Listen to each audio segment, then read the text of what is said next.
عراق میں ایک سید گھرانہ تھا۔ گھر میں ایک سید زادی اور اس کے بچے تھے۔ خاوند کا انتقال ہو چکا تھا۔ سید زادی بچوں کو ساتھ لیے روزی اور پناہ کی تلاش میں عراق سے سمرقند آ گئی۔ سمرقند میں آ کے سید زادی نے لوگوں سے دریافت کیا کہ شہر میں کون زیادہ سخی ہے جو ہم کو پناہ دے۔ لوگوں نے بتایا کہ شہر میں دو ہی سخی، ایک حاکم وقت جو مسلمان ہے، دوسرا پادری جو آگ کی پوجا کرتا ہے۔ سید زادی نے پوچھا کہ پادری تو مسلمان نہیں، وہ کیا پناہ دے گا؟ حاکم کے پاس چلتے ہیں۔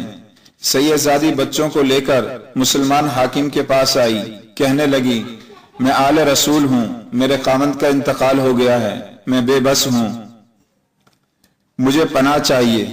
حاکم وقت نے جواب دیا تمہارے پاس کوئی ثبوت، کوئی سند ہے کہ تم آل رسول ہو؟ آج کل ہر کوئی کہتا ہے کہ میں سید ہوں۔ سید زادی نے جواب دیا میرے پاس کچھ بھی نہیں آپ کو دکھانے کے لیے۔ حاکم وقت بولا میرے پاس کوئی پناہ نہیں۔ جواب ملنے پر سید زادی پادری کے دروازے پہ آئی۔ سید زادی نے بتایا کہ میں سید زادی ہوں، آل رسول ہوں، میرا خاوند انتقال کر گیا ہے، میرے ساتھ میرے بچے بھی ہیں، مجھے پناہ چاہیے۔ پادری نے اپنی بیوی کو آواز دی ان کو عزت کے ساتھ گھر لے آؤ۔ پادری نے سید زادی اور اس کے بچوں کو کھانا کھلایا، رہنے کے لیے چھت دی۔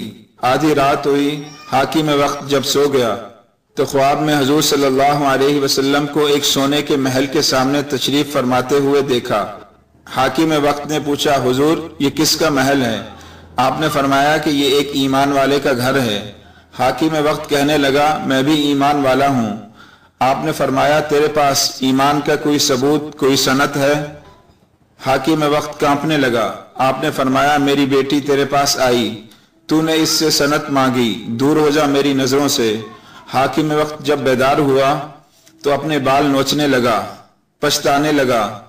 جلدی سے ننگے سر ننگے پاؤں پادری کے گھر پر آدھی رات کو دستک دی۔ پادری جب باہر آیا حاکم وقت کہنے لگا تو وہ مہمان مجھے دے دے، میں تجھے 300 دینار دیتا ہوں۔